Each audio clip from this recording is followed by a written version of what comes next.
and welcome to the Rocket League Showcase here at VESL alongside the one and only Zep. I am Stu, the announcer, rocking out with you here. YouTube.com/VESLGG is the place to be, and we're getting into the real meat of this bracket. We've had a couple of teams showing some real displays of dominance, including a couple of teams that we're going to be seeing here today, Zep. But also, I mean, we're getting closer and closer to that regional. And with $25,000 on the line, Zep, you know that tensions are going to be high in these upcoming matchups. Yeah, absolutely. I mean, you start off, you have your chances to make your mistakes. You have your chance to feel out where you're going to be throughout the season as you keep playing. And now it's getting to that point, or if you're one of these teams who's not fancying themselves, maybe you've gotten yourself this far and you're thinking you could go all the way, or you're one of the stronger teams and thinking it's time now, it's crunch time, we got to nail things down. And with that, there can come an inherent pressure. So it's all on the shoulders of these teams now as we're really reaching the crunch point of all of this. And, pressure makes diamonds in some instances, but in others, it could crumble even the strongest of players. So we have to see how these players manage to deal with these situations here today.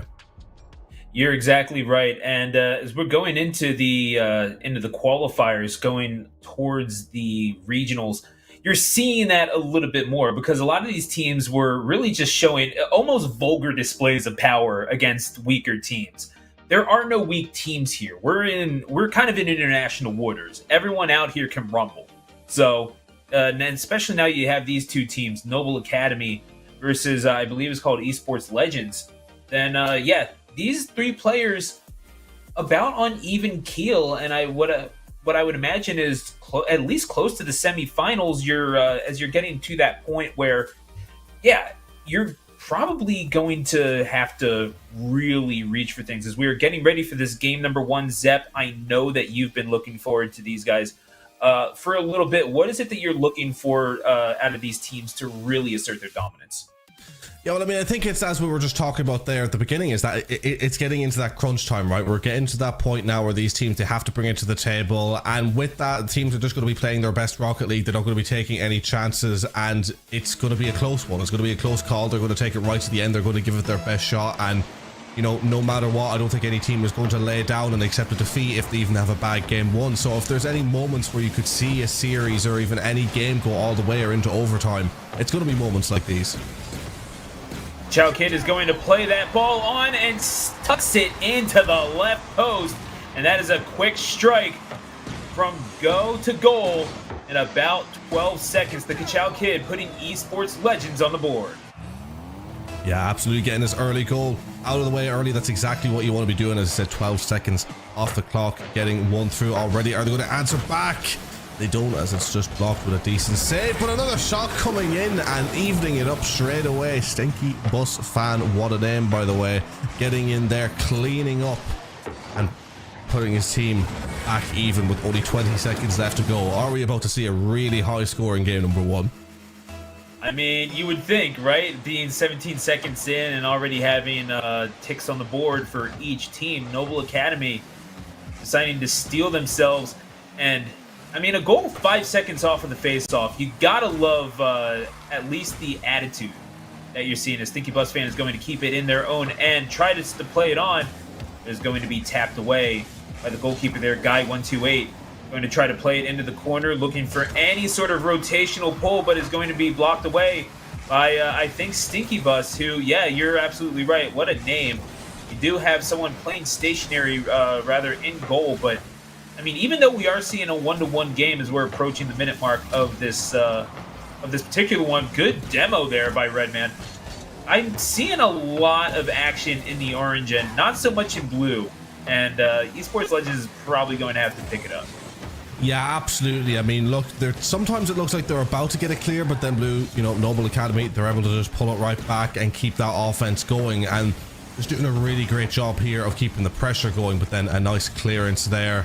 And the touch coming in, and this is where Stinky Bus fan, by the way, must be a big fan of Stinky Bus on the other team, is, just doing a good job of taking that ball back into their own half, controlling the game and controlling the pace, which is what they need to be doing early doors. It started off very hectic, very back and forth, and it's been a very aggressive game.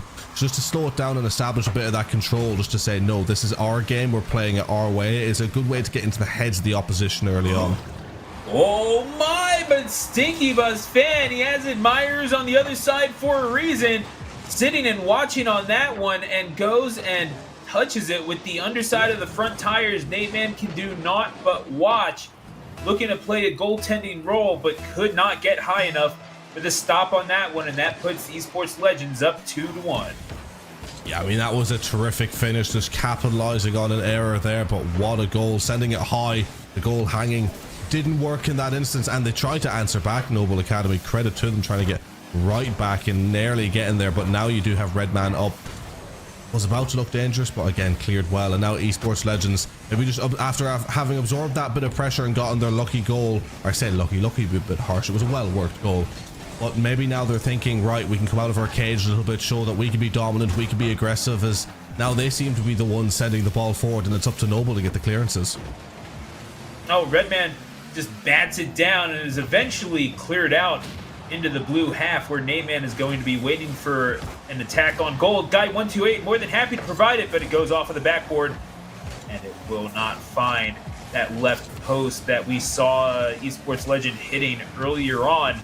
I believe it was the Kachow kid that wound up getting that goal, but 12 seconds in, and it has calmed down relatively, but at the same time, it's really just in terms of marks on the board in which that has been the case. Very back and forth, very hotly contested, as it's going to be banked off of the wall. Well played by Stinky Bus to keep it in the middle, but is anyone there to meet the challenge? Nate Man is going to miss that ball. Redman looking for a little bit of a touch towards the goal. Kachow Kid is going to provide just that, but do they have the small game in order to make that happen? Being able to work that ball around within tight spaces is the mark of a truly great player, Zeb. Yeah, absolutely, and this is a fantastic move we see there. It nearly works out, but I like what Esports Legends have done here. They've kind of turned the game into a little bit more of a scrappy affair, and they're forcing Noble Academy to really work off that back line, and nearly a moment of confusion there as they're almost waiting for each other to clear it, and things are looking more and more dangerous as that shot nearly loops over, just missing. Esports Legends have really, I think, controlled this last 2 minutes and have been dangerous and put Noble Academy on the back foot, but credit to Noble, when they go forward they do look dangerous. And this is now Stinky Bus on this, trying to get ahead. To be fair, it's Stinky Bus fan who's getting the clearance. I'm sure that will be a rivalry for the ages throughout this series. With 50 seconds left on the clock now, it is Noble chasing this game down at the moment, but most certainly not out. Yeah, a little bit of a Sensei v Grasshopper kind of thing going on there, right? I don't know how you would feel about that sort of deference in such a high-stakes game, because these are clearly two teams of significant quality that we're seeing, as it will be cleared out by Stinky Bus, the OG Stinky Bus, and Bus Fan is almost going to bat it into the goal mouth, but Guy 128 simply not in the right position, but is able to keep it in their own half for at least a little bit of time, but it's batted on towards goal. Stinky Bus might have just put the nail in the coffin for this one, and the Kachow kid was able to work it up and caused significant interference on the positioning of Nate Man, who assigned himself the role of goalie in this particular matchup. Stinky Bus was more than happy to clean that up. Objects in motion stay in motion, and certainly Stinky Bus is going to keep rolling along as we go to the last 10 seconds. Esports Legends up 3-1. It will be cleared over towards the post, and yeah, this one is just about over. Stinky Bus fan is going to try in vain to bat it forward, but the ball will fall. That is all for this game number one. Zep, gotta say, I mean, they left it a little late, but pretty decent showing there for Esports Legends. Noble Academy, they do have a foothold in this one, though.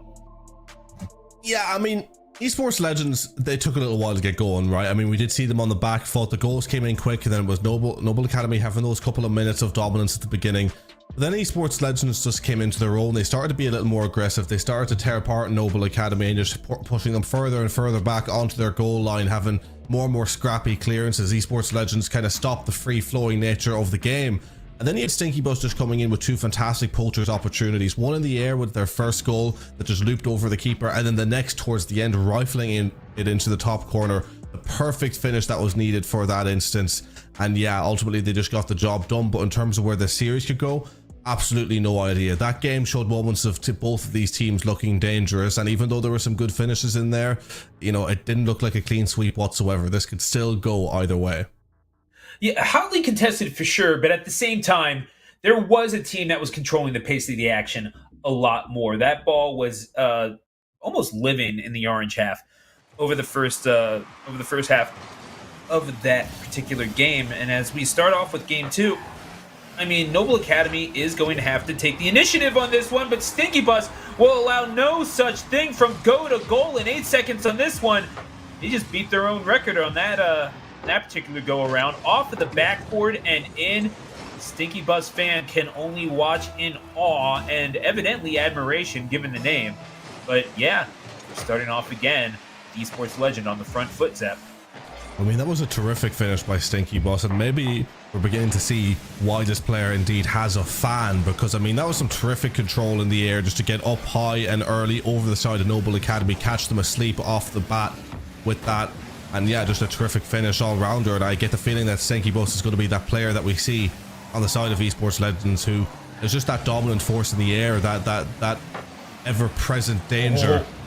As we see that ball get cleared across, and esports legends in a little bit of trouble, but that shot going wide. And you know, Noble Academy, I believe they answered back quick the last time, but this time it looks like is the first minute's nearly gone. Esports legends holding on, and I have to say they're continuing to look stronger and stronger as this series goes on.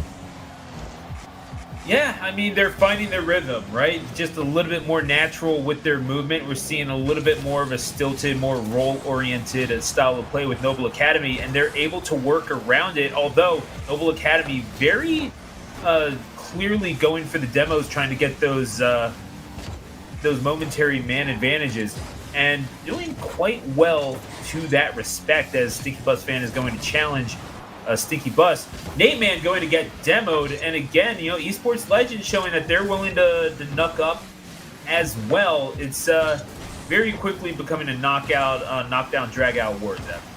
Oh my goodness! As nearly that actually does go in eventually. My God, for a second there, I thought that had just creeped out, but then just getting the finishing touch on it there, some guy indeed, as he's in there with the poacher's finish, getting it above Stinky Bus. Maybe a little lapse of concentration there. If Stinky Bus had a little more awareness of what was going on around them, might have been able to jump up and get that block in. But regardless, a nice finish to even these things up once again. And Noble Academy, you know, maybe overall in this series looking like the slightly weaker team, but only very slightly, and they're doing their very best to change that. They're consistently being aggressive. They're looking dangerous when they get out, and they do not look like they're turtling in this game whatsoever. But mind you, they got away with one there. That was a very close call. Yeah, I mean, we are drawn up at 1 for certain, and we very nearly became 2-1, as we just saw, almost touching off of the right post and in, but it was well defended nevertheless. And Guy 128, who is going to get that goal, beautifully done, just a miss on the clearance, but it was well played off of the right side. Redman, unfortunately, not doing enough to touch that ball on, sets it up on a platter for Guy 128, who is making his presence known after a relatively quiet game number 1, at least on the stat sheet, was well involved with the action, but just not showing up in terms of scoring. But he will have no such problems making himself a presence in game number 2. Stinky Bus nearly scoring a fantastic solo goal there, but you're absolutely right. Guys really come into this game number 2, capitalizing on what I would call another defensive error. Stinky Bus evens this up once again, but esports legends, they failed on that last goal they conceded, with being a little bit of out of position and just facing away from the ball on defense, but they made up for it on the offense, as Stinky Bus, been the consistent MVP for esports legends, once again contributes with another goal to even it up with over 2 minutes left to go. This game, the series, still on a knife edge and could go either way. I mean, you were talking about defensive errors. That was the result of a defensive errors, and that's the whole thing, right? You're seeing a good demo there in front of the net, but you have these two players chasing after the ball, almost ball watching, and we know what happens in regular soccer when you start ball watching. You get a little flat-footed, you're chasing the action as opposed to letting the action come to you, and when you are behind the ball in Rocket League, that means it's probably going towards the goal.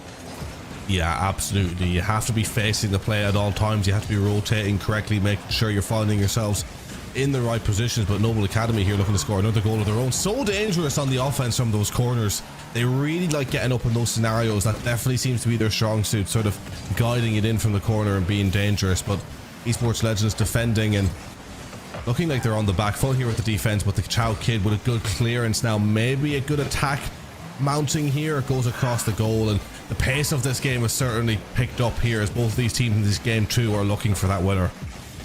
Yeah, and what I'm noticing really that seems to be the difference is the fact that Guy 128 seems to be much more concentrated in the center of the park in this one. I mean, it was playing a little bit on the side, trying to touch the ball on to set up his teammates for the earlier part of game one.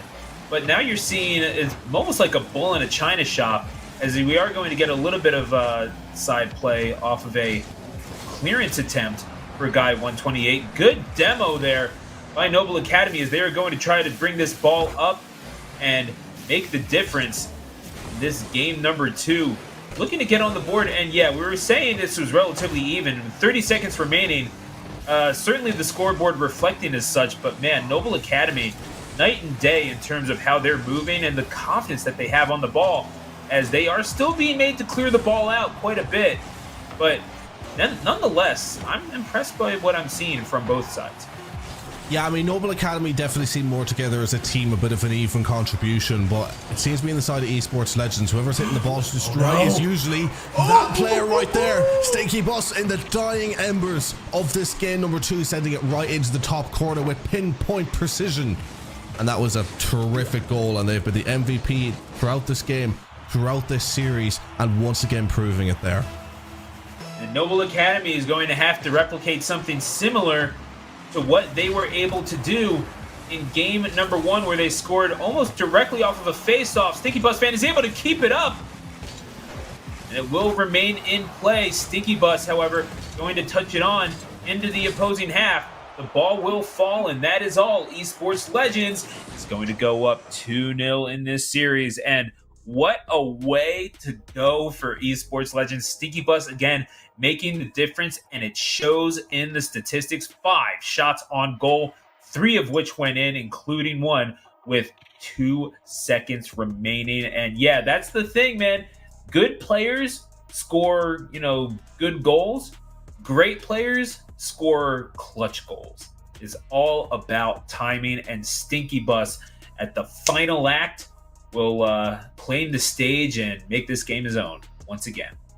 Yeah, absolutely. I mean, the way Stinky Bus was playing throughout that entire game was just phenomenal. Even some of the dribbles that we were kind of seeing a little bit off screen that didn't really go anywhere just seemed to be a league above in certain instances. Getting that hat-trick of goals, being the MVP, getting in there with the shots and scoring, as you said, the clutch goals and the big moments, that is the true hallmark of a great player. And, you just feel like for, the other side that it's really unfortunate for them that they've lost these 2 games because they've both been really close. But as you say, it's the difference between having 3 consistent players and 1 clutch player. Now, I'm saying that everyone is still really, really good at this level, but they just have that one player in those moments that really seems to be dragging them through the dirt and almost scoring that goal in the end, as you said, against the run of play a little bit, because the confidence seemed to be shifting towards the side of Noble there. Yeah, and that's the whole thing. I do feel like the difference in this set thus far has been movement upon defense, because when you have the theme that I'm noticing all throughout this tournament, Devin, seems to be that if you have someone who is a dedicated goalie, they're generally just kind of sitting there and watching the ball go in. They're not able to get enough momentum from a stationary position in order to block a shot off. It's almost a paradoxical kind of thing. If you have someone just standing in front of the net, that basically means that you're playing 3-on-2, and that's always going to put you at a disadvantage. We've seen that time and time again throughout this tournament as well. So I gotta think that maybe a little bit of more confidence on the defensive side of things in terms of rotations would not go amiss. As a Stinky Bus fan, going to get a demo on Redman. We approach the minute mark of this game number 3. Yeah, I mean, you're completely right in that whole defensive issue. I think it's just the case for some of these teams maybe playing against slightly lower level players. They realize that with the game being more scrappy and the movement not being as intense, they can kill a game as Guy gets in there scoring a goal. But at this pace, as we see, hanging on the goal line does not work. You need to rely on your rotations, and rotations failing Esports Legends there a little bit as Noble Academy managed to send that one through. And you know, they definitely needed that. With this series hanging in the balance for them, they needed to be in the lead at this point. I mean, the ball was just kind of left like an Easter egg in the middle of the box. Someone was going to pick it up eventually. You just can't really let that go unclaimed. And now Stinky Bus trying to get a goal back. Barely missed the mark that time as the Ka-Chow Kid going to try to keep it in the blue half of things. Is challenged well by Nate Man as it goes into the corner. Guy 128 with an attempted clearance. But again, in the blue half of things, Stinky Bus making their presence felt. And boy, how are they doing so? Shot on net. Not exactly successful, but it's Esports Legends again giving Noble Academy fits in their own half. Yeah, Noble Academy struggling here. They're managing, but they're struggling. And any one of these opportunities that goes across goal could be the killer blow. As we are now 2 minutes deep and Noble Academy are hanging on, but Esports Legends are getting aggressive and it pays off. Stinky Bus again, sending it in the back of the net to even this up once again, as I feel like that's been happening so much throughout this series. A bit of a tit for tat, teams answering back against each other constantly, but this time it's Esports Legends are the ones leaving it up.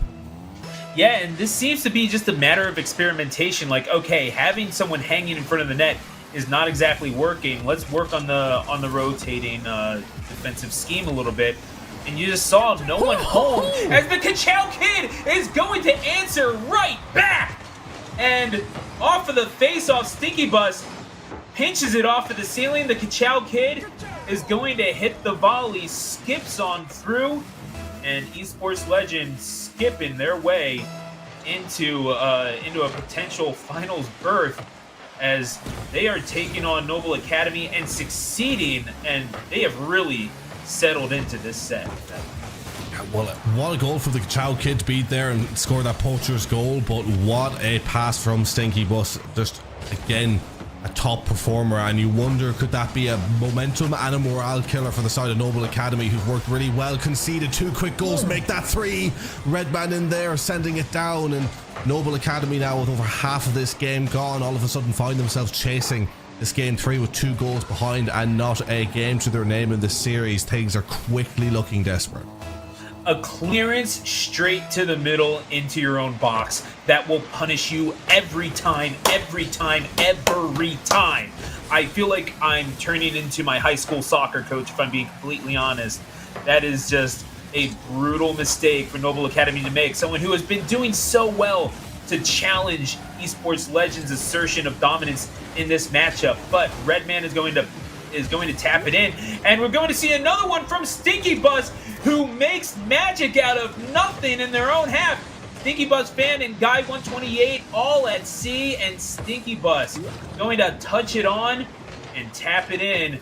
And that's the thing, you know, you have good players finishing goals, but then you have great players creating goals. But off of the face-off, Guy 128 atoning for their sins in their own half scores directly off of the face-off. Well done, and that is where Esports Legends gets caught sleeping at times.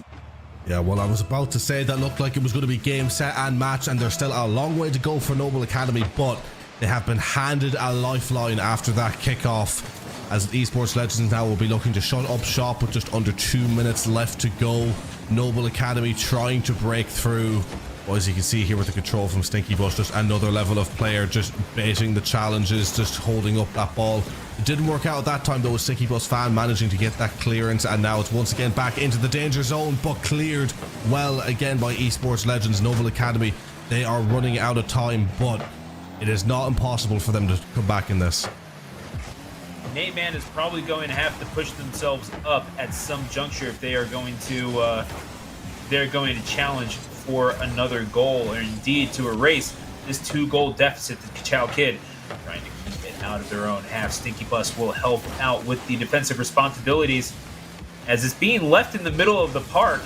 I mean, again, it's not for a lack of effort that Noble Academy is not getting these goals, but Stinky Bus is simply a sniper, deadly from midfield, is going to touch it on and lob it over. Goodness me, Nate Man simply not there to receive it, and you close enough on the save, but I say close enough. Close enough ain't close enough. Yeah, absolutely. Again, just that ball being left in the open and they just pick it up, or I say they pick it up. It is Stinky Bus who's usually always the one there picking up those opportunities just with such a precision, just to send it in the perfect direction where Noble Academy would struggle. And I think you'd have to say that as game, set and match. 45 seconds left to go. Esports Legends comfortable with their 5 goals. Noble Academy chasing with their 2. And there's potentially another one there just missing for the Kachow kid, but will it be sent home by Stinky Bus? It doesn't go through. But yeah, I think this has just been a case really of Esports Legends have been hanging in there at moments, and then just through some other moments of brilliance alongside periods of dominance, it just sapped the morale from Noble Academy. And I think we've seen by far, I think the worst performance of Noble in this series, in this game, is they've just felt it go away for them at the vital moment. Yeah, it was not without effort. Noble Academy lives up to their name. They played with pride and they played with nobility, but no amount of Hastalude will be enough for them in this one, because Esports Legends are going to put themselves on the board with 6 in game number 3, and it seems like that will be it. We have 4 seconds remaining in this one. A salute to courage indeed for Noble Academy, but simply not up to the challenge. For it is Esports Legends who will take this one. The ball will fall, and that is all. 3-0 for Esports Legends as they are rolling on through, and you just look at the statistics, Zep, that says it all. Yeah, absolutely. I mean, credit to Esports Legends, congratulations to them, commiserations to Noble Academy. I think this scoreline that you're seeing here would definitely not be reflective of how this series has gone as a whole. Both of these teams were really back and forth. It was kept really close. You just saw that last 2.5 minutes, it crumbled a little bit for Esports Legends, but you talk, or it crumbled a bit for Noble Academy, should I say, but you talk about such a dominant performance throughout any game. Stinky Bus was just at the end of everything. Any opportunity that was made, it was off the back of Stinky Bus. If they weren't scoring it themselves, they were assisting. 4 and 2 on the goals and the assists, 7 shots, and then saves and demos. Just phenomenal statistics across the board, and definitely the MVP of this series, because every single game it seemed to be that that they were not just being a playmaker, but they were being that finisher and just always getting themselves involved with that crucial touch that just tore apart the defense. Yeah, I mean, the thing is that we saw all of those players getting involved to some capacity, right? Certainly, Kachow Kid contributing quite a bit, including a couple of touches on that wound up getting tapped in by Stinky Bus. But at the end of the day, how many times did we see Stinky Bus creating from out of the back? Almost a solo effort. Not the biggest compliment that I can give Esports Legends is that they did not rely on Stinky Bus to just create everything. It did seem like a true team effort, although when you have the capacity, the capability to make that happen, certainly a luxury that you have. Just an absolute just fool's riches for Esports Legend. And we'll have to see if Conley and Edgecombe Early College are going to be able to replicate some of that magic in our second set of the day, Zap. Yeah, I know. I mean, that one is getting underway any moment now, and I absolutely cannot wait to get into that one. But you know, you just look at the way that it's gone throughout that series, just hand out in such a way where you're absolutely right. You know, you did see the side of Esports Legends have, you know, really good team play in the overall, but on top of that, just having those moments of brilliance that carried them through. But that series was last series. We're moving on to the next one: Conley versus Edgecombe. Tapped on over and eventually cleared on out. And again, that side in orange, we're seeing Edgecombe Early College looking to keep the ball into that blue half and doing so relatively effectively. And you got to think maybe a little worrying for DH Conley, but I mean, we're seeing a player like Spirals certainly confident in the air. They can put one of those home. That's certainly going to be a boon for Edgecombe.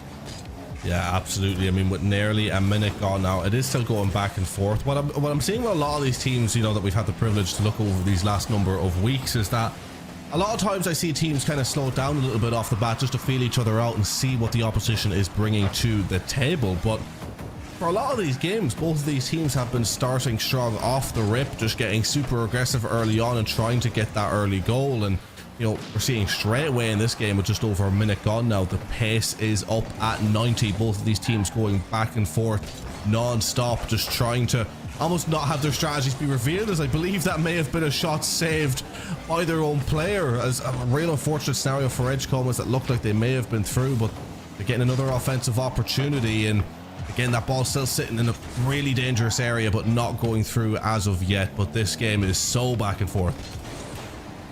Sean going to try to touch it on, but it bangs off of the crossbar, but Fire God is going to put it in, and it was well touched on by Sean to keep the ball in the air and really kept Conley on their toes. Fire God was able to tap it in and get the opening tally for this one. 3:18 left in game number 1 for DH Conley to respond. But that's just a good team goal from Edgecombe, and if they are going to carry on as they've left off, I'd say that says nothing but good things for Edgecombe Early College.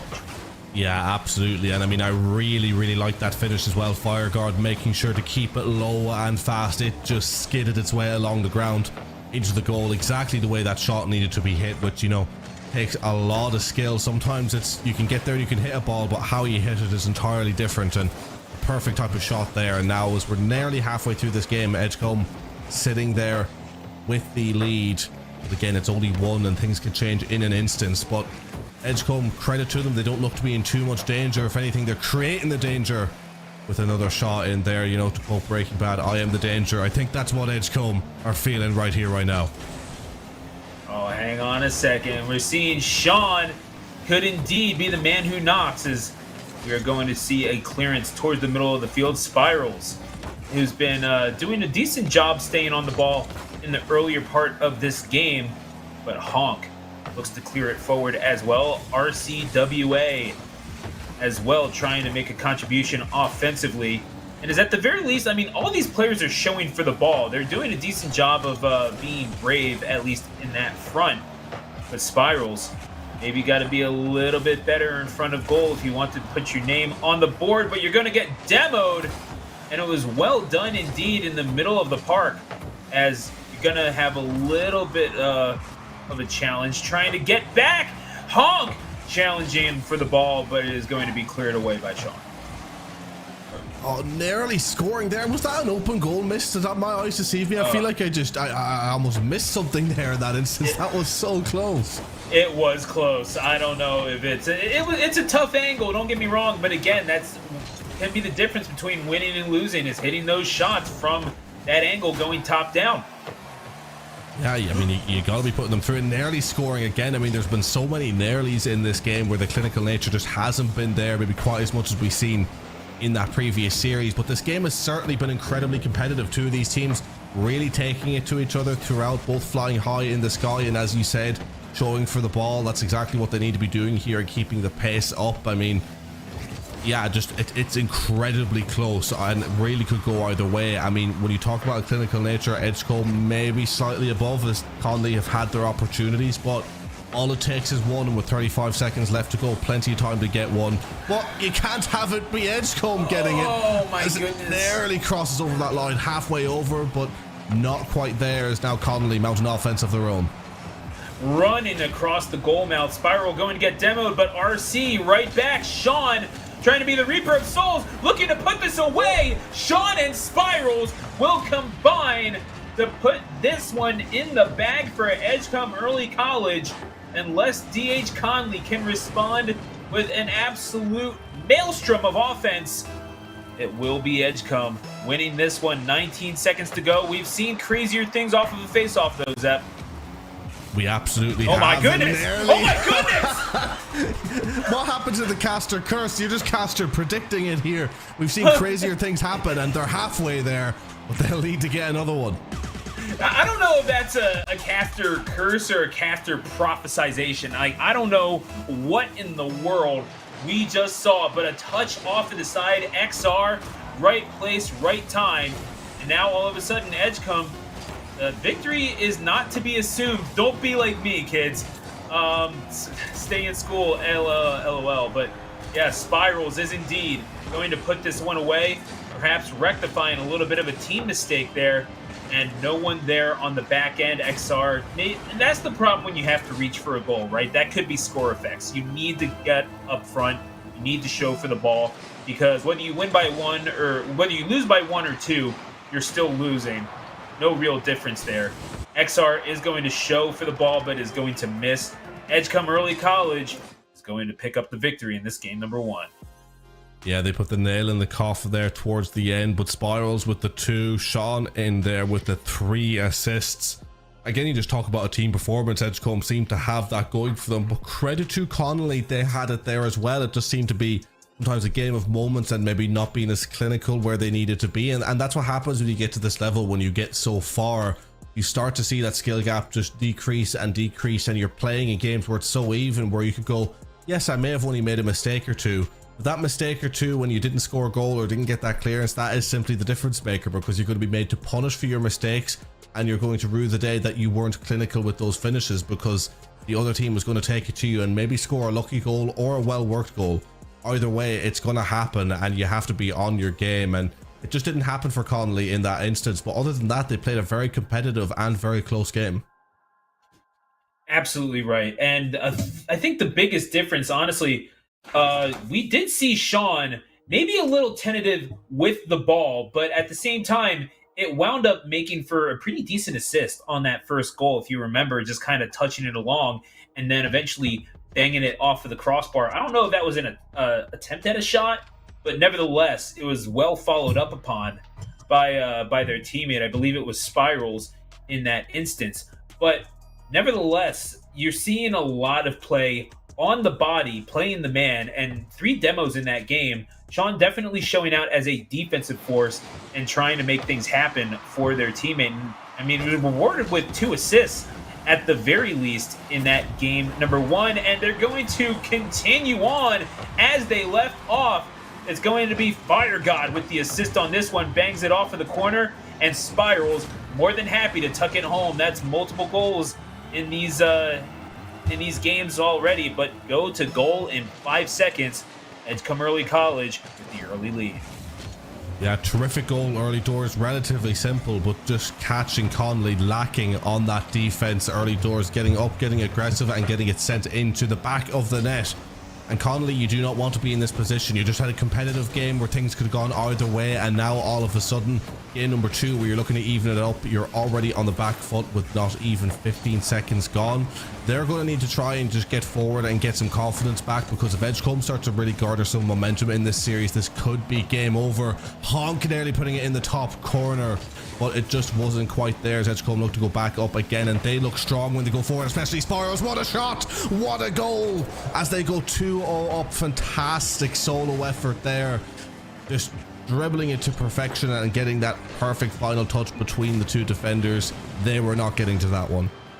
A touch off the tires and then a tap into the net. Beautiful stuff from Spirals, who, I mean, you know that you're good when you're able to confirm your flip reset and you don't even need it. So Spirals is going to be good on that. A demo right in front of the net, looking dangerous for a second. There's DH Connolly. RC not able to put it away. It is tapped away.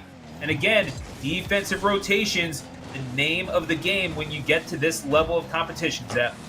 Yeah, absolutely. And the defensive rotations were played to an absolute peach there, as it was such a strong clearance as well, almost rolling to the halfway line. And now Sean on this offense doesn't go anywhere, but Spiral sending it high, trying to be dangerous, doesn't quite get on the end of it. But Edgecombe are looking really dangerous now when they go forward, because even when Connolly get forward and they have a shot, you have just so much faith in the rotation of Edgecombe and how they're playing that they will be able to manage it, as they just about save it there. Connolly, they're in real trouble now in this game. It seems to be running away from them quickly as Edgecombe look to be in their element as they control it, and Spirals going through Spirals in the air, flipping over and back, side to side, and ultimately getting it sent into the back of the net to go 3-0 up. And what a performance from Spirals and Edgecombe as a whole. Yeah, I mean, a little disruption of the bounce of the ball as well from Spirals left RC and XR just kind of, well, I mean, spiraling through the air, no pun intended. I mean, what else are you going to do against something like that? This is Spirals with a hat trick on this game now with over 3 minutes to go.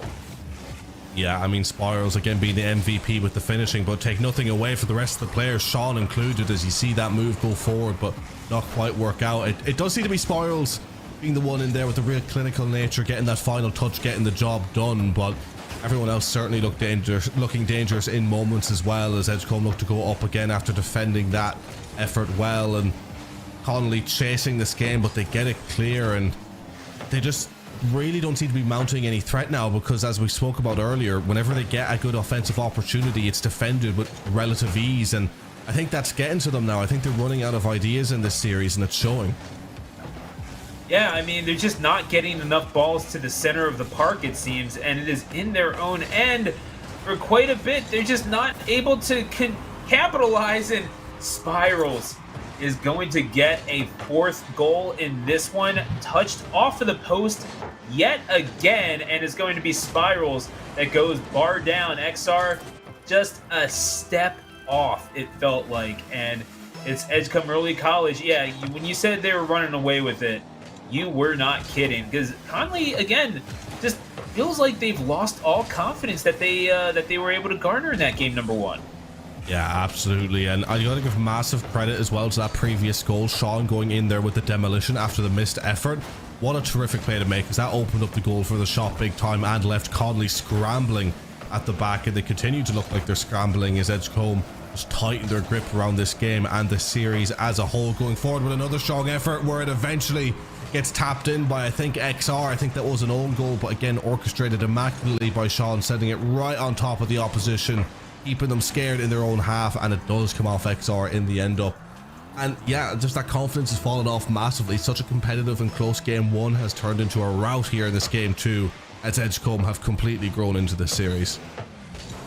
Yeah, and that's a shame, because Sean has been playing extremely well, don't get me wrong. XR been trying to contribute where they could. In fact, was the lone goal scorer in the game prior to this one for DH Conley, but now it's just maybe a little bit of second guessing out of the back, and I get it. Having this amount of goals scored on you will do that to you to some capacity. The Spirals is going to tap it away and keep the ball out of danger, at the very least out of the box. Honk looking to fly through the air for that ball, but it is tapped away yet again. Spirals, for all the goal scoring that they're doing, certainly not shirking on the defensive duties either, as we have 1 minute remaining in this one. Yeah, absolutely not shirking those defensive duties. And you know, looking at the side of DH Connolly, while it has been a very competitive series, you can very quickly spin things into a different Spiral, speaking of spinning the defense around and round and sending it straight into the back of the net. What a lovely goal. Oh, corralling the ball, and is rewarded with a cowboy hat trick. 5 goals in this one for Spirals, and man, almost controlling it. Like, I know that we've got NHL playoffs going on, but oh my gosh, actually sort of tapping it around like a hockey player. And DH Conley looking a little bit like traffic cones there. Unfortunate for them, as we are going to be just over 30 seconds remaining. What can you take from the rest of this? As goodness gracious, they already had a touchdown on the board, but the extra point is good from Spirals. And goodness gracious, you might want to sign him up for the Carolina Panthers at some point. Yeah, my God, Spirals is running absolute riot here, and you know, that's one thing I was going to get onto with Connolly, that if you take things into a different context, you know, the only goal that they have scored in this entire series, whilst it was very competitive in game one, was from a relatively quick kickoff situation, I believe, where they scored within the first 10 to 15 seconds of play. So they haven't really orchestrated a goal where they've gotten off the bat and kind of controlled the game and worn the opposition down and gotten a well-worked goal. You could almost argue they got maybe a lucky quick goal on a counter-attacking effort and haven't really been able to get up there since. So, you know, while it's been competitive, their clinical nature as the time has run on in the game has just not been there. And as this one ends and Edgecombe looking like they're going to keep that 7-0 clean sheet, Connolly, you know, after that game one, you would have said they needed to work on their finishing, but game number two, they need to work to even getting into positions to finish now, as Edgecombe have just completely taken this series away from them. Goodness gracious. Hey, how good is your addition? 8 plus 6 plus 3. That is 17 shots on net for Edgecombe Early College. Utterly ridiculous. And with 6 goals from Spirals out of 8 shots, That's a 750 shooting percentage there for Spirals, who has almost 1,000 points on the game score. And you got to say, well earned from his part.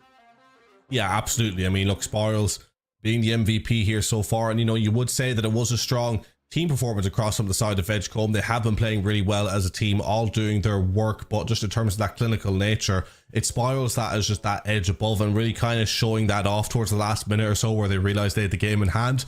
Spiral went for a couple of solo runs and nearly every single time got something out of it, had something to show for at the end up, and just kind of just demonstrating a golfing class in a real domineering way. And the only thing you could really do on the side of Connolly to change this up now at the moment is to just try and hurt the confidence of the opposition. But I don't see how you're going to do that, because they've grown into this series. They've established that they can work together as a team and on an individual basis in moments in the game.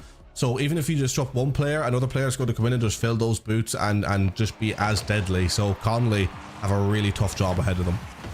Yeah, I mean, if I'm DH Conley, I am getting scored on 4 seconds in. That is, they keep breaking their record. I mean, Sean off of the face-off, and Spirals getting into perfect position to play that, and DH Conley barely realizing that the game has started, where they go down 1-0, and that's just a rough way to go about this. I'm trying to figure out really how to spin this. If you are DH Conley, what can you learn from this? Right now, I mean, Edgecombe is just playing with such confidence and such a swagger that I'm not really sure what you can take from this, as they are going to get a shot on goal at the very least. It's unable to be followed up upon, as Sean is going to clear it back into the blue side. Well, I mean, Connolly have just allowed Edgecombe to play their game, play exactly how they want to. And even where they have opportunities like we just seen there, where they do get a shot off and it's even near being on target, there's no real power, venom, or ferocity in it. It's an easy enough one to save, even if they're being caught slightly out of position, which, I imagine Edgecombe will be in this series. They're feeling confident. They're 2-0 up, having scored loads of goals over the past 2 games. They're going to leave themselves open from time to time, and Connolly are going to have to try and capitalize on that, but they're going to need to be clinical with their shots and put a bit of power behind them, because again, look at that opportunity right up, right on top of it, could slam it home, and it's just a tap shot where it's an easy enough defense. And now Spiral's going in trying to score the fancy shots. A little bit of flair coming out here from Edgecombe, and Connolly, they need to find a way to exploit that. XR is going to put it on in, and Honk finally gets on the board. Patience is rewarded. Fire God not doing enough on the clearance, and Fire God, gotta say, has been playing extremely well for Edgecombe. We haven't said their name quite enough, but has been able to disrupt the game plan, the movement of DH Conley. They couldn't really establish their game plan all throughout, but on that clearance, unfortunately, just not enough, and it allows XR to bash it home from the corner, and Honk, excuse me, is the one who bashes it home. But goodness gracious, if XR didn't guide it. Yeah, I mean, look, great goal from Connolly. They needed a moment like that, but they still need to keep going forward. They need to score more goals. They need to disrupt the momentum of Edgecombe, because they're still playing in a way where it's a bit of cocky confidence. They're going forward feeling confident that they can score almost like a fancy goal, you would say. But again, I think if you're the side of Edgecombe, do not take your foot off the gas pedal. See this game through, because they know that they have the ability to do so. As Sean is going up here now, once again having that ball sent into a dangerous position. But who's going up? It is Sean, but they missed the ball, and the pace of this game now may be slowing down a little bit, as Edgecombe missing a few opportunities, maybe not being quite as clinical with getting those crosses in and presenting a real danger. But now it's Spirals on the ball. We've seen what Spirals can do as this goes up, but credit to Honk. Good clearance. Yeah, Honk honestly has not been playing all that poorly. We're seeing maybe a few times where they've gotten lost on the defensive end of things, but for the most part, has been able to stop off a lot of those shot attempts. Keep in mind that there were 17 shots on goal last game from Edgecombe. Pretty much every shot is a defensive error on the part of DH Conley. Like, they should not be getting that many shots, but at the same time, when they do come along, Honk has been doing a decent job of getting in the way of the ball, at the very least disrupting the shots. But now you got to do a little bit more to disrupt Edgecombe's momentum and disrupt their rhythm on offense, because right now Spirals, Sean, and Fire God, they're looking far too comfortable on the ball, Zeb. Yeah, they're looking very comfortable on the ball in their half of the pitch and towards that midfield, but going forward, they're not getting quite as many opportunities, and they're kind of having moments like that there where they should have been conceded against. They should not have gotten away with that one scot-free. Edgecombe, they got very lucky there. Connolly failing to capitalize once again, and then from that Edgecombe nearly scoring a goal of their own, and it is Sean up in the air but not putting it home. This one has the potential looks of overtime, but Spyros could do something in the embers alongside anyone from Connolly. Really, it's all up in the air as they now send that ball into the air. And finally, it seems like we have coming towards to at least the last minute of a game in this series where it really could go either way. Yeah, Conley seems to have settled in just a little bit, but they're going to get demoed by Edgecombe. As we have under a minute to go in this one. Fire God going to look to bang it on, but oh, that is just cataclysmic from the back there from Edgecombe. RCWA is going to tap it on forward and straight on through. Sean tries to get the demo, but it is for naught, and you're not even on the field, but you have the clearing goal thus far. DH Conley, have they finally met the standard? Maybe they have. That felt like a calamitous error at the back from Fire God, completely missing that one. You can't be doing that, and this is why you cannot take your foot off the gas pedal, because all it takes is moments. But Sean maybe having a moment of their own. Good clearance, but can they get in there to tap it through? They can't. Good defense from Connolly, realizing how important it is. They do not want this one to go to an overtime. They need to see this one through right here. If Edgecombe start to even get an edge of themselves back into this game, then Connolly are in real trouble, as Sean is looking for that dribble and Spyros following in. But this one going right down to the wire as Edgecombe, they're looking so dangerous on this offense, but they really only have the one more chance. Going to be tapped on. Sean looking for the net, is not going to find it. DH Conley bending, not breaking. We have the last second, and DH Conley is going to get on the board. It is 2-1 right now for Edgecombe, but Game 3 goes the way of DH Conley, and a clean effort throughout from DH Conley. 5 shots on goal from RCWA. They are rewarded with the game winner in that one within the final minute of play, and you could tell that the game plan revolved a lot around trying to disrupt Spirals and bumping them off of the ball. Still found their way through and with 4 shots on goal, but goodness me, the DH Conley have to scrap for that one. Yeah, DH Conley played a scrappy game, and you know, you're the side of Edgecombe. At the end of the day, you lost that game due to mistakes and taking your foot off the gas pedal. Even in moments where Conley didn't manage to score, they let Conley in too many times from defensive errors. The rotation slowed down. Everyone tried to play it a little bit more fancy. I noticed Sean kind of getting involved a lot more than they had been, and I think if you have a game where things are working this far on, just keep doing them. If you're not getting involved in those end opportunities as much, and don't be chasing them. The game is going well for you. What's going is working, and just keep doing that. You know, you're at the side of Connolly, could be absolutely right. They nullified Spirals, they nullified the momentum, they stopped them being as dangerous going forward, and then from there we're able to exploit the weaknesses that they have in defense that maybe we didn't see Connolly expose at any point in this series so far. So potentially a path for them to go forward in this, but still a long way to go. They need to keep Edgecombe's momentum buried. We're going to see if a little bit more disruption can happen for the side of DH Conley. I mean, it did seem like for the most part they were listless on offense, right? But the fact that they were holding Edgecombe to 1 goal in that game number 3, there was a shift in momentum there. I mean, what was the biggest thing that you saw from Conley that they improved upon?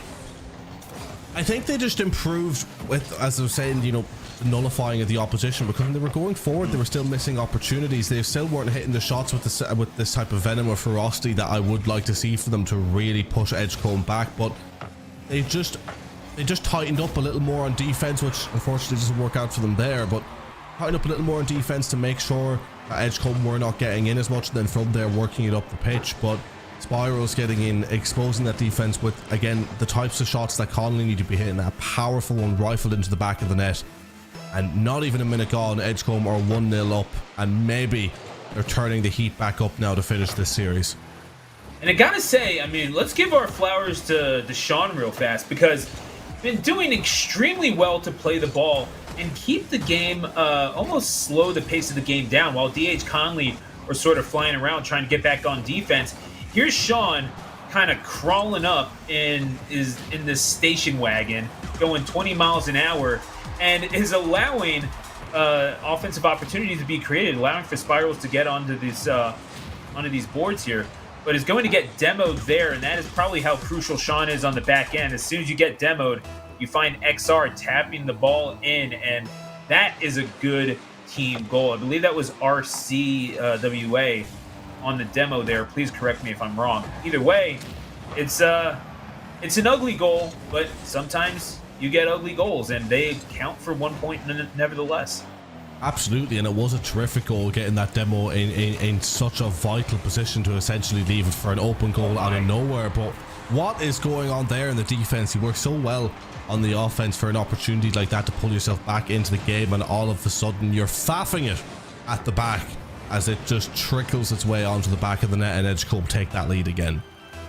Yeah, remember what I said about ugly goals just there? That whole thing?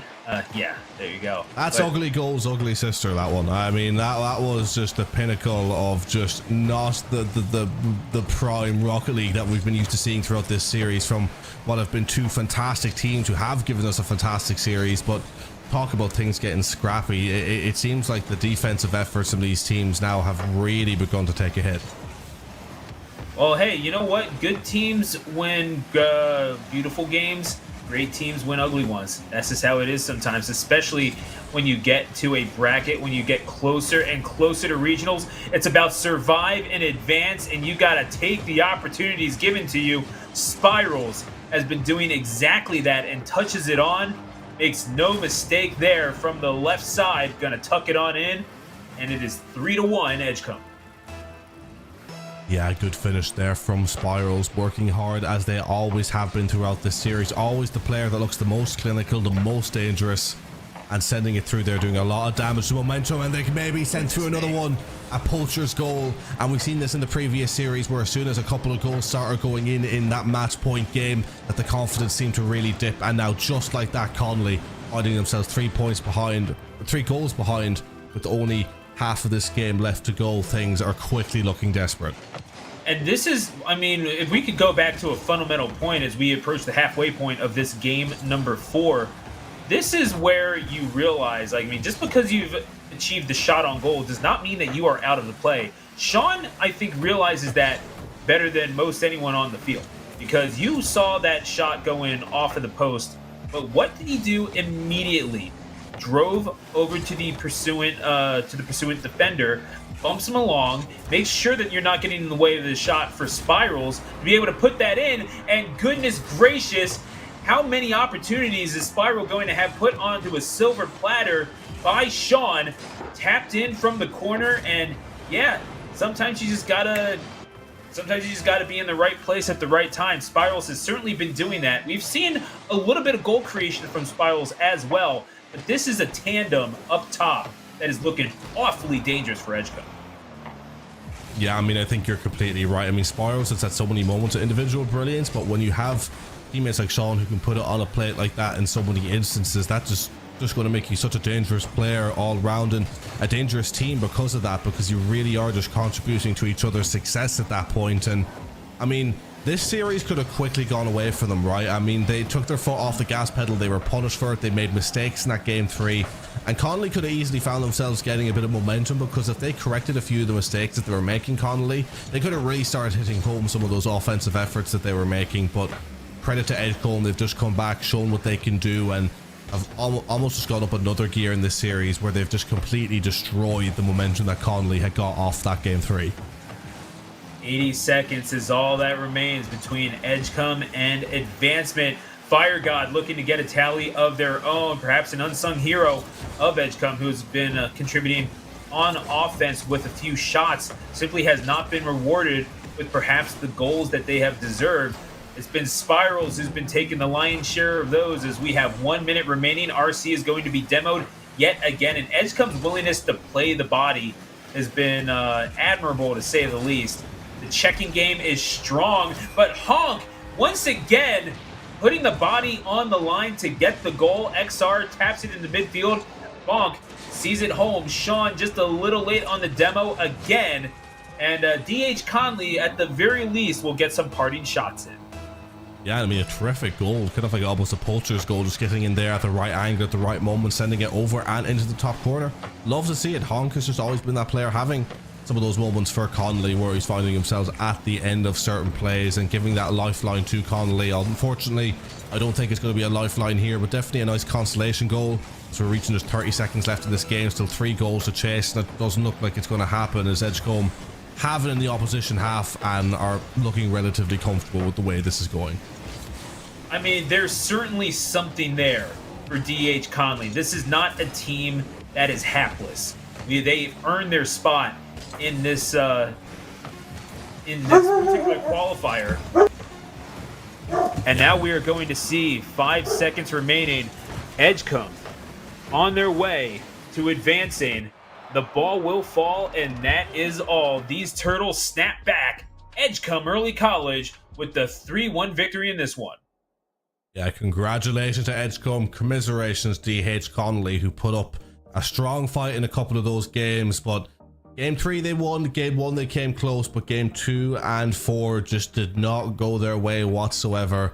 And Edgecombe looking strong, with Spirals being that MVP. And yeah, I mean, with Edgecombe, the way that they play, they just look like such a dangerous team, because again, you look at that scoreboard, you can see everyone who's done well, but look at a player who wasn't even really involved, was Fire God, and we've seen how well Fire God can play in instances. So the fact that they have a player like that who's almost sitting in reserve in these games just shows how dangerous that they can be as a 3 if they all have to be utilized. But right to Conley, as you said, they have a lot going for them, a couple of things to work on, and they could be a really, really dangerous team. 100%. And again, I do admire the fact that they're willing to distribute things relatively evenly between the 3 players. These aren't players of relative quality. You know, you're not seeing anything necessarily egregious, except for a couple of defensive lapses that Edgecombe were more than happy to exploit. But I gotta say, the story of that match, even though you have Fire God, who was, as you mentioned, a pretty significant force, at least on the back end of things, was able to get a few clearances out and disrupt things in the middle of the park so that Sean and Spirals could get things going on the offensive side of things.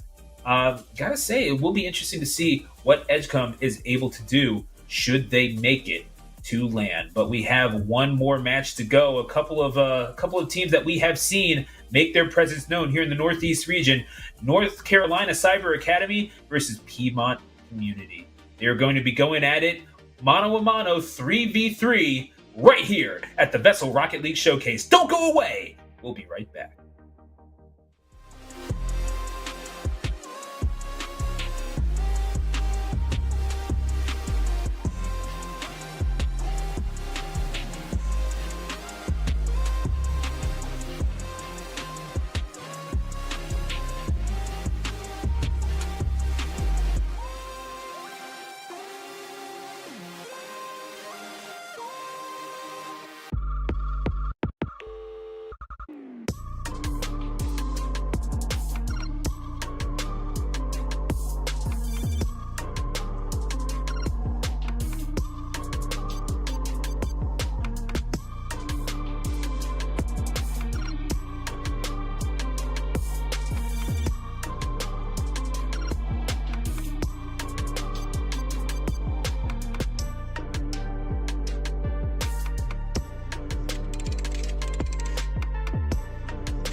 Welcome back to the Rocket League Showcase here at VESL alongside Zep. I'm Stu, the announcer. And yeah, one more match to go, and it is going to be an absolute banger. NC Cyber Academy has shown their stuff time and again on this very stream, and now they're going up against Piedmont Community. And yeah, this is where we get into the real meat of the competition, because these two teams have a very real shot at LAN, and Zep, they are looking to prove it one against the other. This might be a barn burner. Yeah, absolutely. I mean, two teams at the top of their game, ready to take it all the way and prove that they are the best. This is what happens when you get to just a certain stage in any tournament that you play, and you just start seeing teams going right to the top level, right, just taking us to the very edge of a game, edge of our seat, where we have no idea where it's going to go because the levels are that close.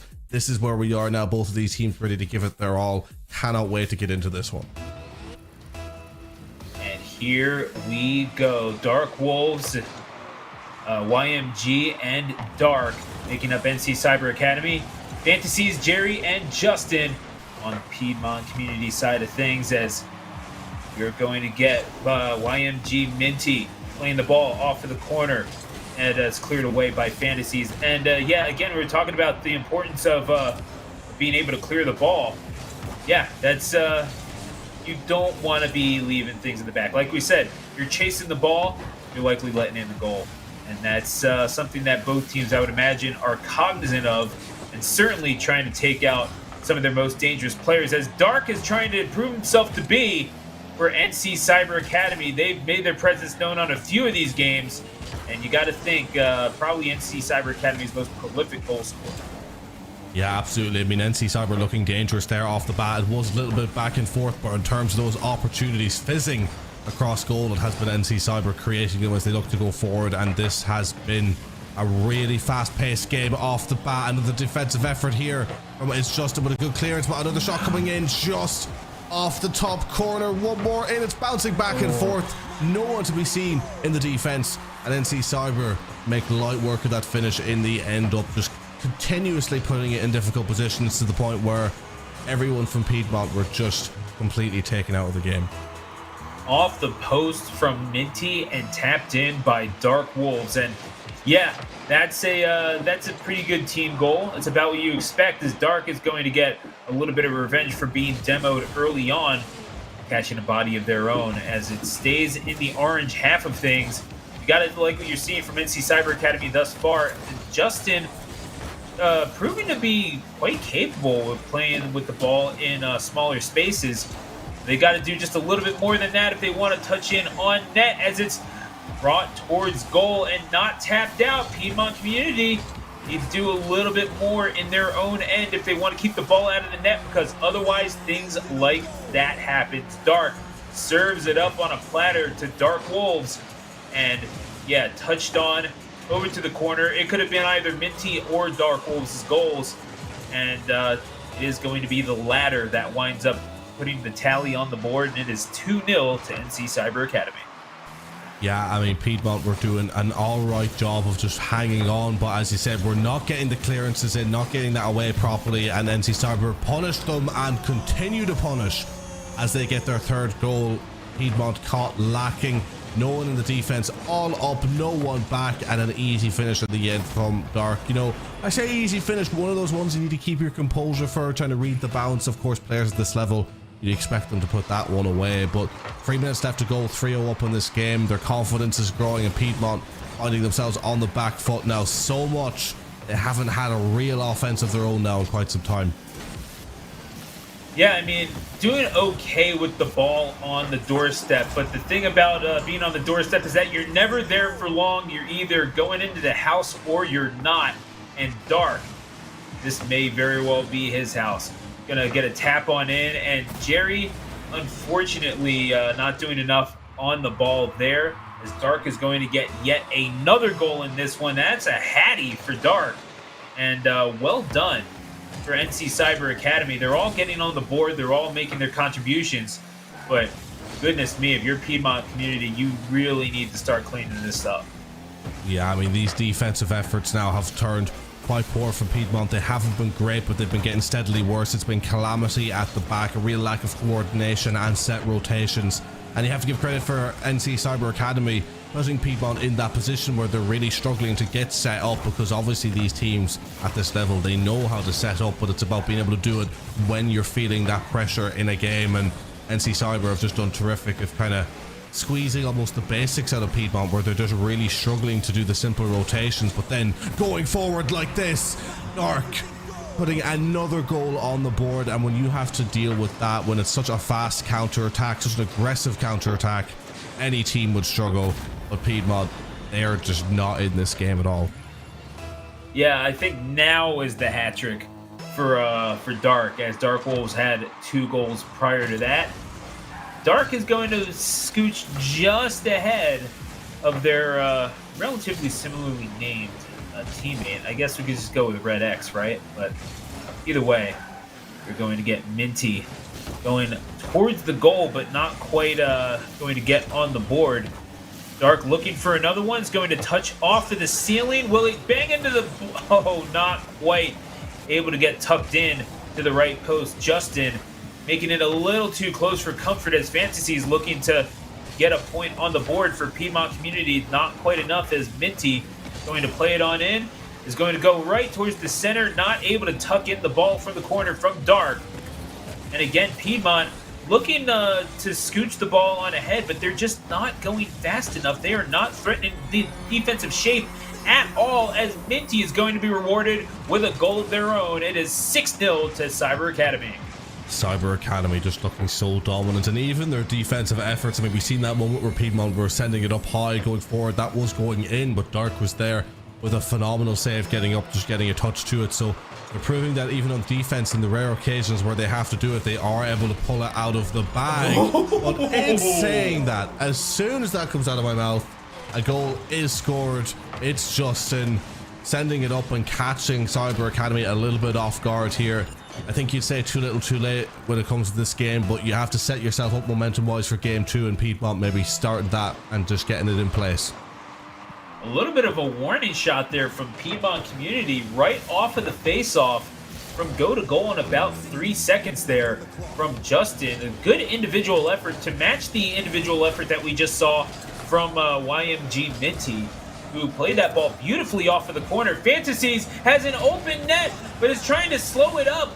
It does not play out. Minty is going to get demoed, but simply not enough to put the ball into the goal, as Justin going to have another individual effort thwarted by Minty out of the back. Dark going to play it back into the orange half, and Jerry behind the ball yet again. Dark has just about an open net, was not able to capitalize, or simply did not want to. Not really sure. This game is well in hand for NC Cyber Academy. You don't want to be wasting good Rocket League on a game that's already won, but then again, you're really just kind of giving saves to Justin, maybe building up their confidence. Yeah, I mean, look, at the end of the day, you know, you do want to be going for the goals, trying to play your best Rocket League. But look, as you said, as they take that game there 6-1 in the end up, they were dominating, they were confident. Maybe they just wanted that game over and done with. You know, let that clock just run down, get it done, and get straight into the next one, so you can continue that performance, continue your momentum, and you're not expelling all the Rocket League plays that you have in the back pocket. You just slow down that game, and also in that you're saying, we're controlling this game. This is our game. You're going to play how we're going to play the game. You're chasing the game based off what we're wanting to do. And Cyber looking really dominant there. I really do not know how Piedmont are going to come back into this one. Yeah, because you can see Piedmont was certainly willing to go for the demos, was certainly willing to get those shots on goal, but they only managed 2 compared to the 14 from NC Cyber Academy. That is simply not going to make the grade. Zep, you'd have to think that there is a way into this one, but it's going to have to come from getting in between the ball and the goal, which we just saw too many lapses in the back on the part of Piedmont Community Colleges. NC Cyber Academy had their offense go just about unabated throughout the course of that game number 1. Yeah, absolutely. Like, the defensive efforts just were not there whatsoever, and if they can patch that a little bit, they are going to save themselves conceding a lot, but will they be able to save themselves conceding enough is the question that I have. And then beyond there, going forward and getting a couple of goals, because they rarely prove that they can be threatening in that game, and they're going to need to try and pull it out of the bag here and be a little more aggressive on the offense while still maintaining that defensive presence. I think it's a tough ask, to be honest, but maybe we could see them be able to do it. But Cyber Academy, I think they have all the controls so far. 100%. As Fantasy is trying to keep the ball in their own half, it's just how threatening can you be going at that slow of a speed? And we've seen the willingness to fly through the air, maybe not the control that you would like to see, as Dark is going to exhibit just what you can do in the air, dancing like a swan, gracefully as can be. But Dark not quite getting the goal there, is going to get a flip reset and is going for even more as it's played into the corner, eventually played on by Justin, but well done to get towards the orange half, as Red X looking to play on yet more, trying to add on to the 2 goals that they scored, and really doing quite well to add to the assist tally as well. Was doing a tremendous job to set up Dark for a lot of their goals in that game 1. Yeah, absolutely. And now looking, we are a minute and 15 in, and it's at a minute and 15. Dark is slamming that into the back of the net. Fantastic move.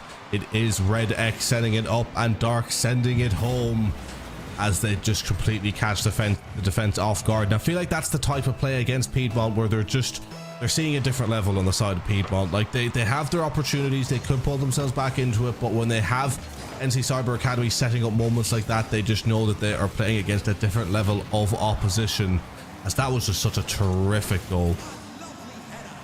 Yeah, I mean, you're seeing it on the defensive side of things too. I mean, even when they're getting those shots, even when they're getting their licks in, nothing really all that threatening, as NC Cyber Academy seems to be doing a decent job of nullifying their chances either through demos or through just plain getting in front of the ball or knocking their opponents off of the ball. Even if they're not getting demos, they're doing enough to disrupt the movement of Piedmont so that they aren't able to get the exact angle that they need, and closing off those opportunities out in front so that they can't get clean looks at goal. This is a pretty complete performance that we're seeing from NC Cyber Academy, at least through the first 2 minutes. But certainly it's sort of carrying on from the first game, as we are seeing Dark put on an absolute clinic. A shot from the corner. It's going to roll all the way around. Piedmont all at sea, but finding the upper 90 from that one. Call that a shot in the dark. My God, if anyone pinched me like that, I think they're waking me up from a nightmare, because what a fantastic effort. Just such power off that pinch, rifling into the top corner. And even just before that, we'd seen a moment where Dark was just dribbling in the air, and you know, as you were speaking, I was just thinking to myself, wow, this player is different quality. Just had complete control in the air. Piedmont were left chasing, and just from Dark's performance alone in that area, they just are domineering that top half, that upper half of the field. They are just getting up there, and they are keeping Piedmont on the ground and keeping them nullified. And now with their 2-0 up and only 2 minutes left to go, they've had complete control of this game, and it doesn't look like that's going to change. Yeah, NC Cyber Academy has been doing the most, keeping things in the orange half, as we have just under 2 remaining. Justin looking to will their team back into this one. At the very least, the scoreline suggests that you have a chance, right? But you have to show for the ball. You have to do just a little bit more to win the ball, because you're getting beat to it every single time. That's why the ball is staying in your own half. So you got to do just a little bit more in terms of the anticipatory play. Piedmont simply not able to find it at this time. Zep, it's still being dominated by Dark up front, getting these flip resets, passes it along to Red X. They have the ball at the goal mouth, and Minty is going to tap it home. NC Cyber Academy with the full broadside on Piedmont, and this ship is crumbling fast, Zep. And what a nice showboaty finish there, coming in with the rear to send it on home. 1 minute 20 left on the board, 3-0 on the scored line. Piedmont once again in a game where they've been left chasing, and the goals haven't been as high flying as they were in game 1, but aren't able to get themselves in the ball. That is the real scary thing, the real gulf in class here, as it is Dark scoring another one. Of course, a poacher's goal, nicking the goal of Red X. But when you're a poacher, you can't help yourself. Maybe going for a top goal scorer of the season or something there. almost seems a little rude, right? I don't think they would have meant to take that goal away from Dark Wolves. Either way, it counts towards the team, and that seems to be the story of the match, is Dark Wolves setting things up and Dark knocking them down, as we are under a minute remaining in this one. NC Cyber Academy maybe showing getting things going a little late in this one. Only 2 goals at the halfway point of this game. Oh my goodness, can you imagine that? But yeah, Piedmont thus far has been listless on the offense, and they need to show just a little bit more for the ball if they are to get on the board more consistently and make a real set of this. Yeah, absolutely. Like, if they want to come back in this series whatsoever, there is so much that they have to change, with the fundamental just being get more involved in the game however you can, get up and get that first hit, be dangerous going up front. I mean, you know, game 1 was so back and forth where things just weren't going well for them, and they weren't really presenting any real danger, but they had opportunities on the ball. In this particular instance, they have just barely had any touches, any moments of control, any inkling of an offense or even a shot. I don't even know. I'll be curious to see the stats here as we get this game finished, if they've even had a shot on target, because they just did not get into this game whatsoever, and 1 shot each, but those shots not really amounting to much. Yeah, I don't even blame you for having made that assessment, because you look at what they were able to do compared to NC Cyber Academy, far and away the more dangerous team. That is 12 shots on goal total to go along with the 4 goals on the board. Dark Wolves doing everything except get a goal, it felt like. And yeah, they were each trying to play their game, play on the ball. Fantasy's not exactly doing poorly. We saw them more in the defensive half of things, because, well, I mean, we saw Piedmont in general on the defensive half most of the time. Obviously, a little bit of score effects going into that with the saves that they were able to accumulate, but trying to be the main person on the ball, just not able to tuck it in, because you have, again, maybe that's the difference between someone like Fantasies and someone like Dark, is the fact that you have Dark being set up so consistently by Minty, who has shown to be an offensive force, even if they are. To say that they're third wheel in this is not a fair assessment at all. They have been generating offense. They have been tapping goals in. They have been setting things up from the back, just kind of been a silent force, while Red X has been the more pronounced offensive player throughout this thing. And of course, with Dark putting in the goals at the consistent rate that they have, makes you wonder, it's perhaps that's the difference. Is Fantasies has not been set up for success the same way that Dark has. Yeah, absolutely. I mean, Dark is having the ability to go in and finish these opportunities off the back of what their team is doing, and we've seen a similar situation like that in the previous series as well, and that seems to be what makes a great team, where you have a player that can come in and clutch in those moments, and then have a team around them that not only can do the jobs themselves, but is willing to take that back seat and realize that we have a player here who's on form, who can give us that real clinical edge, and just be happy to go in there and assist and be a part of the team and help them flourish in their game, because they know that if they can get this player, if they can get Dark flourishing in their game and get them working to such a clinical nature, then they're going to win 9 games out of 10, and that's just the true hallmark of a great team, I'd say. Minty going to bang it on across their own goal mouth. That is far too dangerous a play for them to be able to get away with. Justin almost doing so. The defensive rotation is on point, as Dark going to put it on towards goal. Dark Wolves! Red X not finding the spot there. The upper 90 evading the shot of Red X, as Jerry going to push it on forward. Ward Piedmont community looking to get on the board first for the first time in this set. They've been held to 1 goal overall throughout this entire set, throughout these 2 games. But they'll need to make their presence known in the third, as Jerry just playing this ball a little too slowly, as it gets banged on out, goes off of the right post. Zep, they're showing for goal, but with 3 and change remaining, they still need to do more.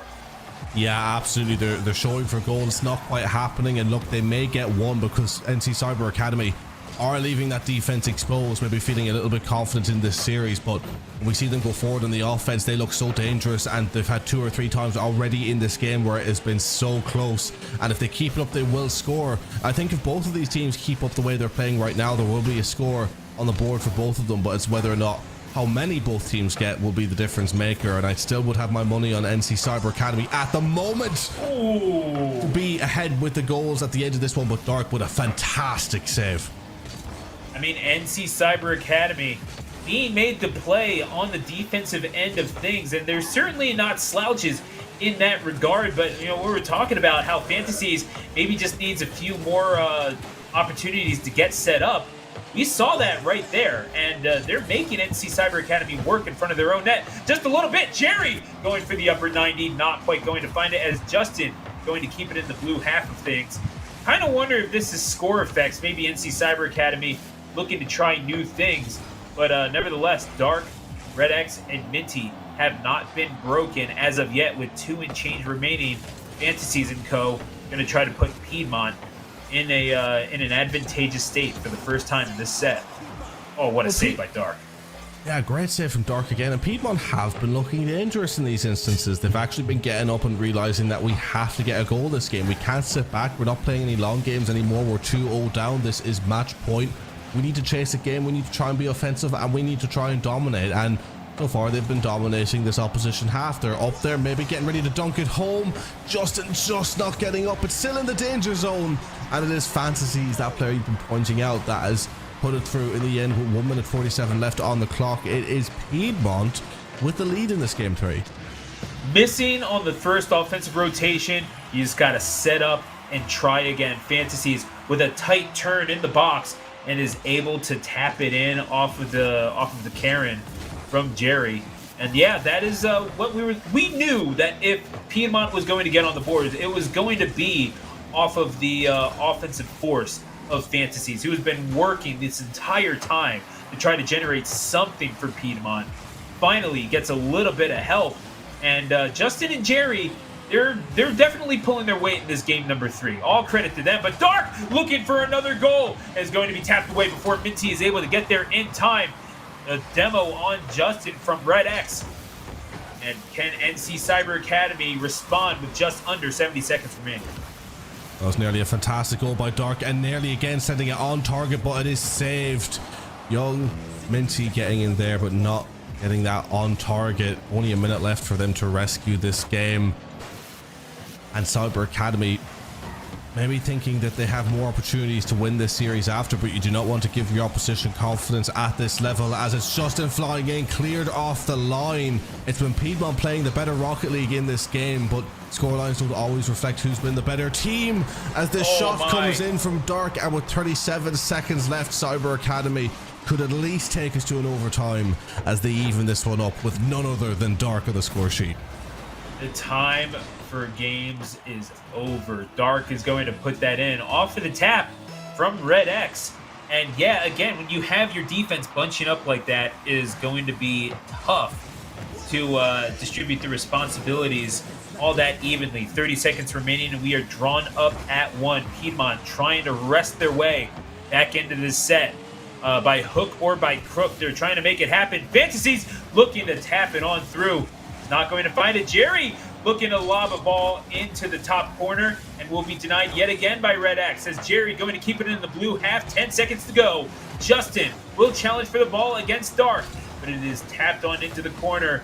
And can perhaps NC Cyber Academy steal this one? Is tapped away into the corner. And will it be sent to ground? It indeed will. We are going to overtime in game number 3. And overtime on the table here. Cyber Academy finally put the big boy pants on once again at the end of that game, as it looked like they were trying to seal the deal and get this series done, but Piedmont managed to hold on and send it to an overtime. But they are going to need to score another, and if NC Cyber Academy want to see it through right here and right now, they might be able to do that. But Piedmont hanging on in the defense and going to try and go forward themselves, but it is blocked. And maybe, just maybe, Cyber Academy now are just going to switch it on and get it done here. Can Piedmont sneak one, as they're in a very dangerous position? The save came in, but it wasn't enough as the rebound comes off, and it's Fantasies once again up for Piedmont, sending it into the back of the net and handing Piedmont a lifeline in this series. It had to be Fantasies. It just had to be. And we saw it from the very beginning, trying to generate everything. Just was not able to get on the board. but a little help from Jerry and Justin to keep the ball in that blue half. Dark trying to do everything, but could not keep the ball out. 7 saves in that one for Dark, but in sudden death, Piedmont community finds new life. Yeah, credit to Piedmont community there. They did give themselves a lifeline, finding new life, but NC Cyber Academy, the way that they played in certain moments there, did look like they took their foot off the gas pedal slightly. Seemed to be confident, being able to set up for more defensive plays and try and make some defensive moments and maybe play for that counter attack more than they had been throughout the entire series. And maybe you have to give credit to Piedmont as the opposition for doing that. Maybe they made them play in such a way where they had to play more defensive and rely on that counter attack. But I just have a feeling that they were happy to sit in that back foot and let that game run out and were trying different things. And now that they've seen that game kind of go for them, now that they've seen that scoreline go 3-1, they're going to be thinking, let's not risk a game 5. Let's get it tied up here. So Piedmont still with a lot to do. They need to still improve their game because there were still holes in that game that were exposed. Yeah, it still feels like they're playing at too slow of a pace for that to be a consistent winning strategy, right? Because at some point, NC Cyber Academy is going to catch them flat-footed. We saw what Dark is able to do in the air. We saw that YMG Minty is able to poach those goals as they will. Dark Wolves generating offense at a consistent clip all throughout this set. As we go to game number 4, Minty is indeed going to make their presence known from go to goal in just 12 seconds. Dark, missing on the shot, is more than happy to set up their teammate, and going bar down is Minty, put NC Cyber Academy up 1-0 just 12 seconds in. Yeah, I mean, it was a lovely shot from Minty there, to be fair, to direct it right towards the top of that crossbar in the center of the goal. But Piedmont, again, rotation slow, not playing at that pace, as you were saying. They did not have someone on the goal line. They thought they were going to be able to get out and set themselves up maybe for an offense of their own, and they just didn't play at the right positions in the end up and were punished for it. And we've seen how accurate Cyber Academy can be throughout this series, so they're going to capitalize on you being out of position in any given moment. And that was just another instance of it here, as it's Dark on the ball, only 40 seconds left to go, 1-0 up, potentially 2, but a great save coming in from Fantasies. But Piedmont Academy, as we're about to reach the end of the first minute of this game, finding themselves on the back foot. Going to be cleared into the corner where Dark will play it out. Justin needs to show for that ball and needs to touch it on just a little bit more confidently if they are going to make something happen on the defensive side of things, or at the very least to keep it in the blue half. You need to have NC Cyber Academy on their heels. Fantasies is about the only person doing that consistently, because even though, again, you're showing for the ball, you are missing far too much. NC Cyber Academy is tapping the ball ever so slightly out of reach, and it's causing for just a little bit too easy of an offense to be generated by NCCA. Yeah, absolutely. And now looking at this one, 3 minutes 25 left on the board. It is NC Cyber Academy once again showing that they can be really confident on these offensive efforts, and Piedmont just trying to hold on and maybe nick a goal of their own. But that's just going to be difficult when you have such a quality of NC Cyber, who are now getting more aggressive. They're sort of rectifying the way they played in that last game. They're not being too defensive. They're not letting that ball roll too far back. They're getting it up. They're being dominant. They're holding the halfway line and continuously bombarding on offense. Now, only 2 minutes 50 to go. Piedmont haven't really had an opportunity. A couple of nice defensive saves, but they still find themselves the goal down and needing one to give themselves that chance of taking it to a game 5. Gotta give credit to Jerry, even though they're not necessarily threatening with goal scoring opportunities, getting those clearances from midfield, they're also not exactly giving up anything super special to NC Cyber Academy, who are only responding with those shots from the middle of the park and haven't really been able to loop anything in off of the goal or set up anything dangerous off of that. It's been pretty decent angled shots that, yeah, you have an entire goal mouth in front of you, but you're able to respond, relatively decently, as Minty is finally going to put the ball in, and that's why they want to keep going to the side of the park, because goodness gracious, Dark is awfully dangerous. Is going to be able to set that up, and it is eventually tapped in by one of Piedmont's own. An unfortunate turn of events for Minty, but that's how you get rewarded for staying on the ball, for keeping that pressure up, even in the corner. You never know what happens when you just around the riverbed. Yeah, absolutely. And you know, Piedmont, you almost feel sorry for them in this game because it feels like they were just given that opportunity in the last game to pull things back, and they did capitalize on some mistakes. But the way Tarboro Academy have played this game, it's so strange. It's like we went into game number 1, they looked so dominant, they looked like they were going to run away with it. Game 2, they won it well, but played it in such a different fashion where they were just kind of happy to let the game go back and forth for a couple of minutes and then hammered it home in the last minute or two. And now it feels like we're seeing the same thing here where Tarboro Academy, they're only 2-0 up, which might lead you to think that Piedmont grew a lot in this series, but I think it's just been so comfortable for Tarboro Academy where they've just grown into this game and almost squeezed the life out of Piedmont, have them running out of ideas, nullifying the one play that worked for them in that shining brief moment in game 3, and having players showing off like Dark in that instance. I mean, you talk about an MVP, the movement I've seen from Dark, I've rarely seen it from any other player at this level. It is truly something to behold. And now we are under a minute remaining. Piedmont needs to make it happen now, or never shall it be.